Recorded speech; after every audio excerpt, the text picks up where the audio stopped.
Todo ano, na liturgia da igreja, o quarto domingo da Páscoa é sempre o domingo do Bom Pastor, e a igreja tem como o evangelho sempre o capítulo 10º do Evangelho segundo São João. No primeiro domingo, no primeiro ano, o ano A, refletimos o capítulo 10, versículos de 1 a 10. Neste segundo ano, que é o ano B, a partir do versículo 11 até o versículo 18 do mesmo capítulo. E o ano que vem, no quarto domingo da Páscoa, nós meditaremos a partir do versículo 27 a 30 do mesmo capítulo. E, portanto, domingo do Bom Pastor. É interessante essa nomenclatura, porque só existe bom pastor porque existe mau pastor. O evangelista São João, quando escreve esse texto, quando Jesus fala que é bom pastor, reporta-se ao profeta Ezequiel 34 e a Jeremias capítulo 23, porque lá, nesses dois textos, nós vemos os maus pastores. Ai de vós, pastores de Israel, que não se preocupam com as ovelhas, estão preocupadas com a lã, com a carne, com o leite que as ovelhas podem oferecer. E é interessante o que o profeta Ezequiel apresenta no capítulo 34. Deus mesmo vai arrebanhar as suas ovelhas. Ele mesmo, seu diácono, é que vai cuidar dessas ovelhas. É por isso que Jesus é o bom pastor, porque Ele é Deus mesmo entre nós. Deus mesmo veio. Por isso que não existe outro pastor. Quando a terminologia diz o bom pastor, ele não diz um bom pastor, ele não diz, alguém que pode se misturar com outros pastores, ele diz o bom. Se ele é o bom, não existe outro bom pastor. O próprio artigo, juntamente com o adjetivo bom, determina o sujeito pastor. E nós aprendemos isso na língua portuguesa, o artigo define o sujeito, o, a, os e as. Artigo definido, ou seja, não existe outra definição. Ele é o bom pastor. É interessante, queridos católicos, que um dia Jesus, depois da sua ressurreição, diz o capítulo 21 do mesmo Evangelho, que Jesus apareceu quando Pedro e os demais apóstolos já estavam desanimados e voltaram à pesca. Jesus disse a Simão Pedro: Simão, filho de Jonas, tu me amas mais do que a esses? Respondeu João: Senhor, tu sabes que eu te amo. Olha a terminologia, apacenta as minhas ovelhas. Então, só existe um pastor, Jesus Cristo. E este transfere a sua responsabilidade para Simão Pedro, o único, aquele que tem a responsabilidade de apacentar as ovelhas, os cordeiros e as ovelhas mães de nosso Senhor Jesus Cristo. Então, logo, não tem outro pastor.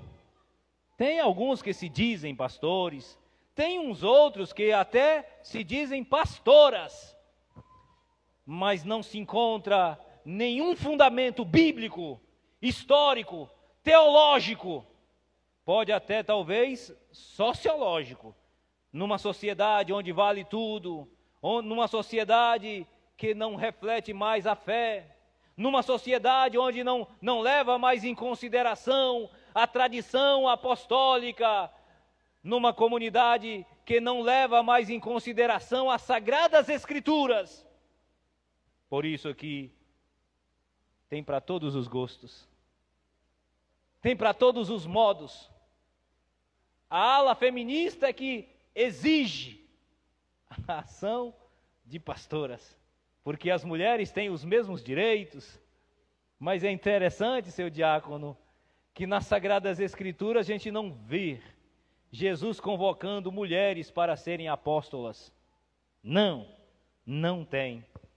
Por que não tem? Porque lá em Israel, o Israel antigo também não tem mulheres. Pode olhar na listagem das 12 tribos de Israel, se tem lá alguma mulher. Não tem. Quando se reivindica o ofício de pastoras, eu me dou a ousadia de perguntar onde encontraram fundamento para tal. São Paulo chega até falar a carta a Timóteo que a mulher na assembleia não tem o poder de pregar. E isso, queridos, não se trata de exclusão das mulheres. Não se trata disso, até porque tem muitas mulheres que fazem tanto bem à igreja, desde o tempo de Jesus, né? Inclusive, muitas delas acompanhavam e ajudavam nos proventos. Susana, né? Maria de Magdala e outras tantas. E, no entanto, Jesus tinha até uma mãe, muito digna, poderia até ser uma sacerdotisa, e não foi. Aqui, queridos, eu trago essa nota porque é muito preocupante o modo como estão levando a fé, e sobretudo a religião cristã. Hoje tem para todos os gostos. E aqui não se trata de exigência feminista, viu? Tá? Alguns dizem que Jesus não escolheu mulheres por causa da mentalidade do seu tempo. Mentira. Porque Jesus foi até um revolucionário, viu, seu diácono? No tratamento com as mulheres. Viu? Lembra de quando Jesus se permite aquela mulher adúltera aproximar dele? E os fariseus, se soubessem quem está tocando nele, mas certamente ele não sabe, porque ele não é aquele que diz ser. Jesus permite ser tocado por uma mulher. Jesus permite que uma mulher lave os seus pés e enxugue com os cabelos. Jesus permite, no dia da sua ressurreição, aparecer primeiro a uma mulher. Porque no tempo de Jesus a mulher não tinha autonomia para nada disso. E Jesus permite essas coisas. Então, se alguém diz que a mulher não entrou como apóstola no grupo dos apóstolos, por causa da mentalidade cultural, eu direi, mentira. Mente. Mente por causa dessa ideia feminista de que a mulher, de fato, a mulher tem mesmo direito dos homens. E aqui nós dizemos, né, eu não sou machista, viu? É só uma questão de teologia, que infelizmente está mal colocada na sociedade pós-moderna. A mulher tem o mesmo direito, mas no que diz respeito ao ofício, porque não se trata simplesmente de um ofício, se trata de o novo Israel. Jesus, quando chamou 12 apóstolos e não mulheres, não foi porque ele discriminava as mulheres, é para dar aquela conotação ao antigo Israel. Agora é o novo. Tá bom? Fechando aqui o parênteses, voltemos aos textos da liturgia de hoje.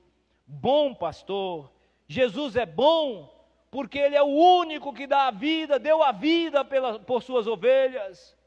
Nenhum outro foi capaz de salvar. É por isso que no Salmo de hoje, nós encontramos, é melhor buscar refúgio no Senhor, do que pôr no ser humano a esperança. É melhor buscar refúgio no Senhor, do que contar com os poderosos desse mundo. Como é triste, querida comunidade, quando nós achamos que os homens dessa terra é que irão nos salvar. O único que salva o homem é Jesus Cristo, porque foi o único que morreu pela humanidade. O justo pelos injustos. Nosso Senhor foi o único que deu a vida para salvar a humanidade e fazer da humanidade filhos de Deus. Às vezes eu fico triste quando eu vejo família brigando, né? Por político X, por político Y. Né? Tem quantas famílias nesses últimos tempos até se intrigaram, seu diácono. Porque um diz que o outro vai salvar a humanidade, vai salvar o Brasil. O outro grita de lá, não, quem vai salvar é fulano, é fulano. Quem salva é nosso Senhor. E olha o que nós escutamos no encerramento da primeira leitura de hoje. São Pedro, diante do sinédrio, sendo interrogado, porque tinha feito bem a um homem. Em nome de Jesus o Nazareno, Jesus levantou aquele aleijado. E olha, ele está sendo interrogado, eles, Pedro e João, por causa desse benefício que fizeram. E olha como encerra a primeira leitura. Em nenhum outro há salvação. Então, aqui eu faço um apelo do fundo da alma. Você pode até ter simpatia por um político X ou Y, mas não brigue, não discuta, não fique intrigado, porque eles podem ser até bons na medida dos homens, mas não pode salvar ninguém. Só um salva, nosso Senhor. Só um tem o poder de salvar, tem o poder de dar a vida e tomá-la novamente. E esse um é o bom pastor, aquele que deu a vida por você, querido cristão, aquele que foi até as últimas consequências, aquele que foi capaz de se transfigurar, como diz o Salmo 21, ele não tinha nem aspecto nem beleza, perdão, o profeta Isaías 53, olhavam para ele, todo desfigurado estava, por causa do que, seu vigário? Por causa da sua bondade, por causa do seu amor, por mim e por ti, irmão. Por isso é que vale a pena qualquer sacrifício por ele, para ele, com ele. Tudo que você fizer ainda é muito aquém daquilo pelo qual você poderia fazer em detrimento ao grande amor de nosso bom e Salvador Jesus Cristo. Veja que grande presente de amor o Pai nos deu. Me bate uma tristeza, queridos católicos, quando eu vejo alguém que se contenta simplesmente porque foi curado de uma dor de barriga ou coisa que o valha. É muito pequena essa fé, é muito miúdo uma crença desse porte. O maior presente que você e eu já ganhamos, vocês sabem o que é? Diz o evangelista São João. E por que ele escreve desse jeito, seu padre? É porque ele experimentou nosso Senhor, né? Diz o capítulo 13 do Evangelho de João, que ele escorava até a sua cabeça no peito de nosso Senhor, no amor que ele tinha por o bom mestre. Sabe por que ele diz que nosso Senhor é bom? Porque ele recebeu o maior presente que talvez alguém gostaria de receber, Nossa Senhora como mãe. É por isso que ele diz que Jesus é o bom pastor, porque ele experimentou na sua vida, na amizade com o mestre, e percebeu, e aqui eu vou dizer uma coisa do fundo do coração, queridos católicos, todos aqueles que fizerem a experiência com Jesus como fizera o evangelista e apóstolo João, pode ter certeza que vão dizer a mesma coisa, ele é bom, é o bom pastor. O grande dilema, queridos, é que a gente fica muito na superficialidade. Olha, eu estou precisando disso, aí eu vou à igreja. Se resolveu o problema, muito bem. Se não resolveu, aquela fé que julgava ter, aí vai para o fundo do poço. Se recebeu, não volta mais, mas agradece de longe. Olha, queridos católicos, preste atenção no que disse a segunda leitura de hoje. Nosso Senhor é bom, sabe por quê? Porque o maior presente que você já recebeu, talvez você nem lembra, mas eu vou dizer para você, foi de ter sido chamado Filho de Deus. Católicos, infelizmente a gente trata tão mal o sacramento do batismo. Tem gente que nem acredita, né? Tem gente que até vai, ô padre, eu quero batizar meu filho, padre, para se tornar cristão. Que bom, que coisa linda, né, irmão? Você está querendo ver seu filho ser cristão, mas quero lembrar a você, se você não educá-lo na fé, ele pode ser até batizado, crismado, recebeu a primeira comunhão, mas não serviu para nada. Eu quero lembrar a vocês, queridos, que infelizmente isso acontece, seu diácono. A gente vai à igreja para batizar nossos filhos, mas a finalidade é outra. É porque o meu compadre chegou lá da Baixa da Égua, lá da Quinchixina, não sei da onde, e precisa fazer um churrasco para ele, com muita cachaça. Então, vamos aproveitar uma coisa com a outra, né, seu diácono? Vamos levar o menino para a igreja, porque só assim nós encontramos uma motivação para fazermos uma festa em casa.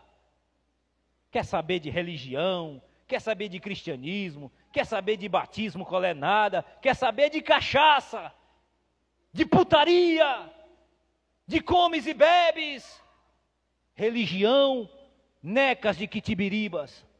Queridos cristãos, o sacramento do batismo, por isso que muitas vezes me dá uma tristeza quando eu vejo um barbado sem receber o batismo. Por quê? Porque os pais não estão nem aí. Olha o que diz a segunda leitura de hoje.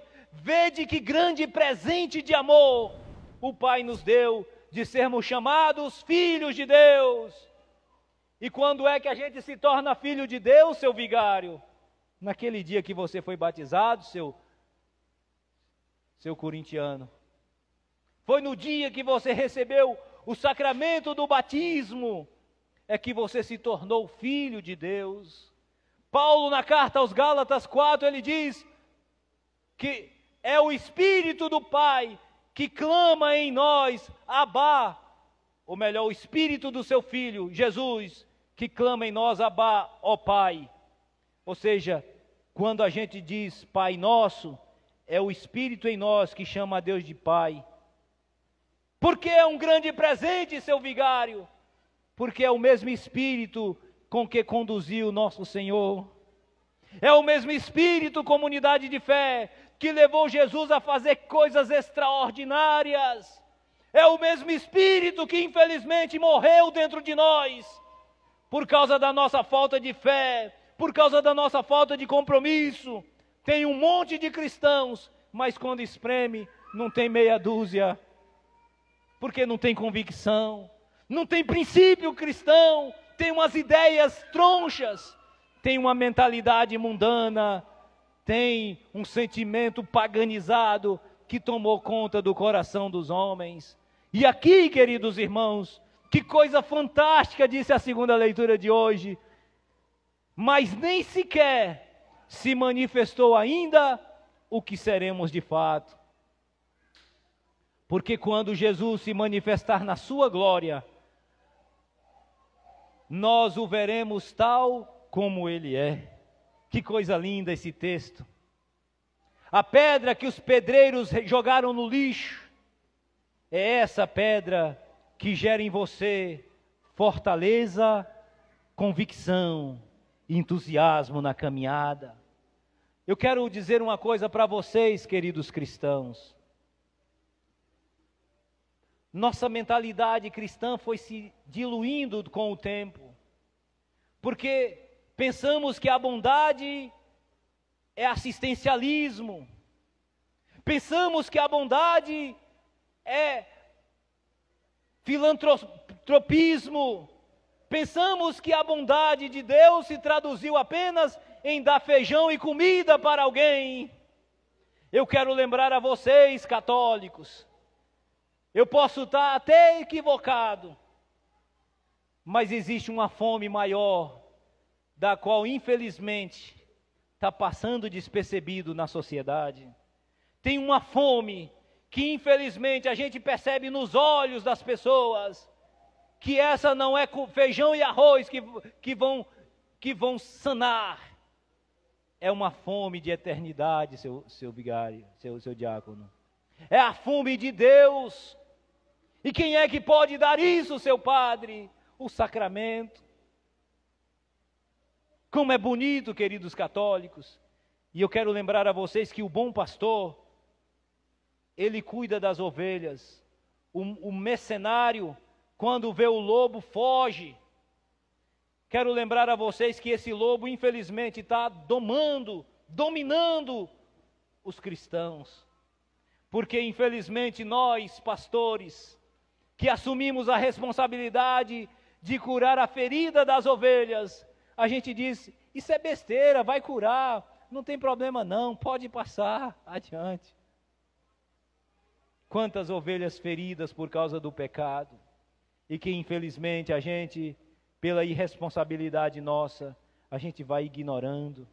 Quer ver, por exemplo, como é nobre você ver aquela ovelha que está em pecado e depois de uma bonita confissão, você percebe que aquele olhar daquela pessoa é outro. Seu diácono, isso dá uma alegria a qualquer padre.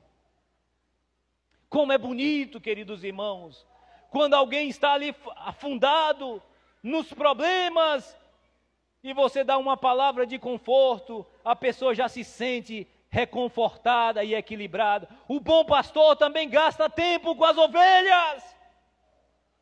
O bom pastor também escuta os clamores das ovelhas. Como é triste quando a gente vai passando adiante, alguém quer falar contigo e você diz, não, agora eu não posso, deixa para depois, e vai protelando.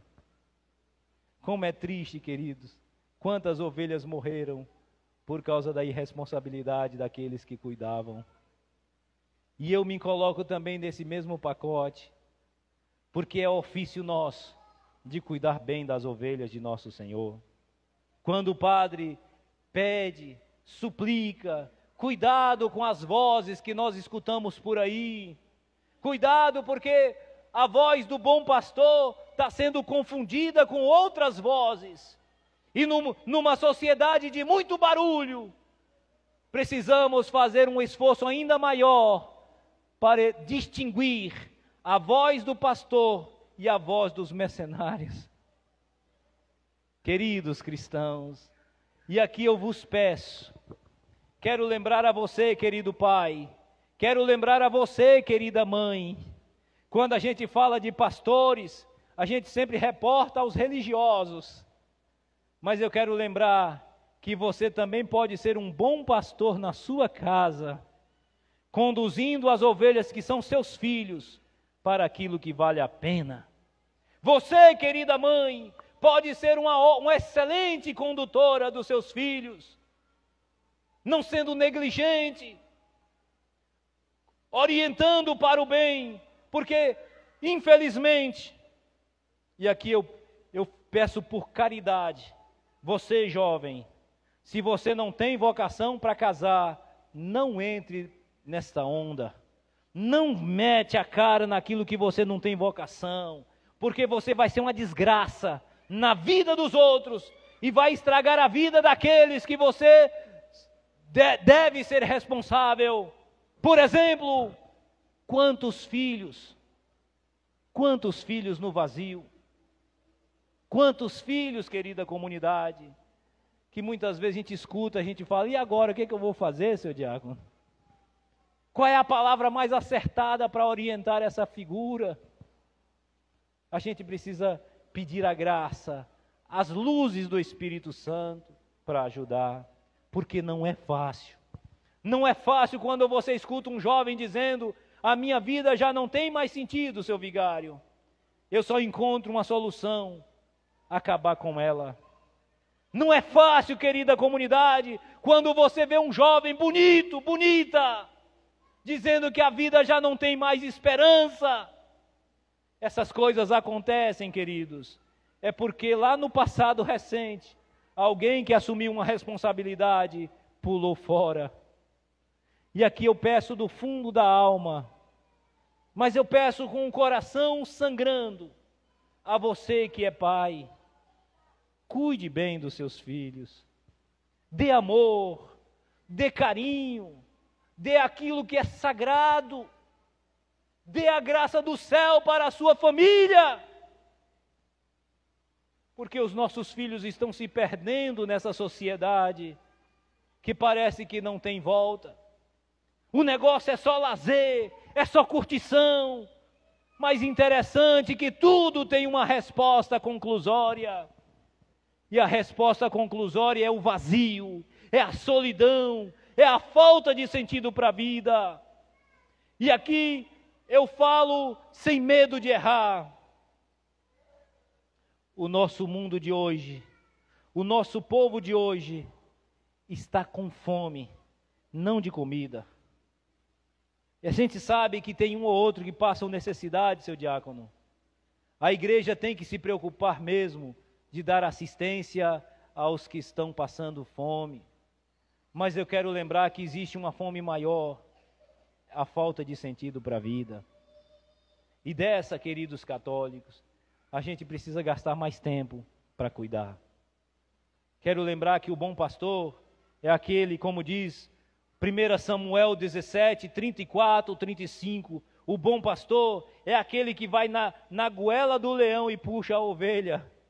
É aquele que enfrenta o urso e o leão para salvaguardar a sua ovelha. E eu quero lembrar que esse urso e esse leão estão devorando as nossas ovelhas hoje, os seus filhos. Vamos pedir ao bom pastor Jesus Cristo que nos dê a sabedoria, a sagacidade, a inteligência que vem de Deus, para que a gente possa, pelo menos, ter palavras acertadas para ajudar os nossos filhos a crescerem na fé, crescendo com alegria, com entusiasmo e sem medo da vida, sem medo de enfrentar os problemas, sem medo de serem frustrados, porque os seus pais ensinaram que a frustração também faz parte da nossa condição, que o fracasso, a derrota também fazem parte da nossa condição humana, que perder na vida também faz parte da nossa natureza. Nem sempre ganhar, nem sempre vencer, nem sempre chegar primeiro, nem sempre ter sucesso na vida. Muitas vezes nós nos perdemos, mas isso faz parte do transcurso natural da existência humana. E aqui eu peço, queridos, ensine isso aos seus filhos. Queridos pais, você é um pastor dentro da sua casa.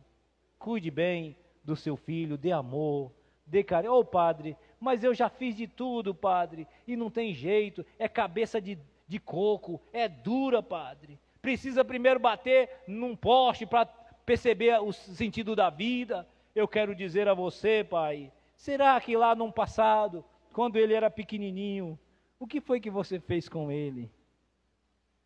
O que foi que você deu a ele quando ele era aquele menininho sambudinho, barrigudinho, que não sabia o que era o certo, o que é o errado?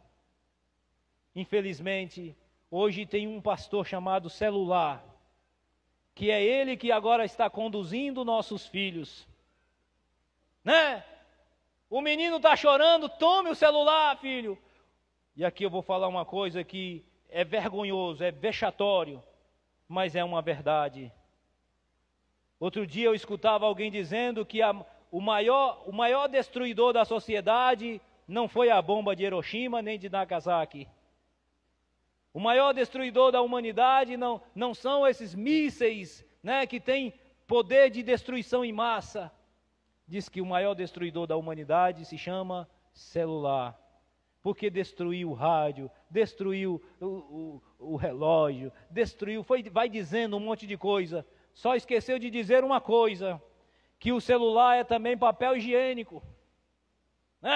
O menino que diz a mãe, mãe, me dê o celular porque eu vou ao banheiro. Parece vergonhoso. Parece que fazer uma necessidade fisiológica precisa do auxílio de um celular. Esse homem que contou essas histórias todas esqueceu de dizer que o papel higiênico foi substituído. Pode faltar tudo, se não faltar o celular, está muito bem, obrigado. Eu quero lembrar a vocês, queridos pais, cuidado com esse modo de educar seus filhos, porque os seus filhos estão entrando num vazio sem precedência. Tenha o poder de controle, tenha o poder de vetar ao seu filho algumas atitudes, tenha o poder, queridos pais, de ensinar aos seus filhos o certo e o errado, fazer a distinção entre as coisas, para que ele possa crescer sabendo o sentido da vida. Saiba que o bom pastor, nosso Senhor, ele caminha conosco e gera em você uma responsabilidade tamanha de também conduzir bem alguém. Você, professor, seja um bom mestre, não enrole na sala de aula, não embrome na educação, não seja aquele que está preocupado somente com o salário que vai ganhar no final do mês. Não enrole seus alunos, porque você é um pastor, uma pastora na escola. Seja uma pessoa de moral, de ética, de respeito, de responsabilidade, para que os seus alunos, ao olharem para você, possam dizer: esse meu professor é diferente dos demais, porque ele não me ensina só com discurso, ele me ensina com o seu jeito de ser.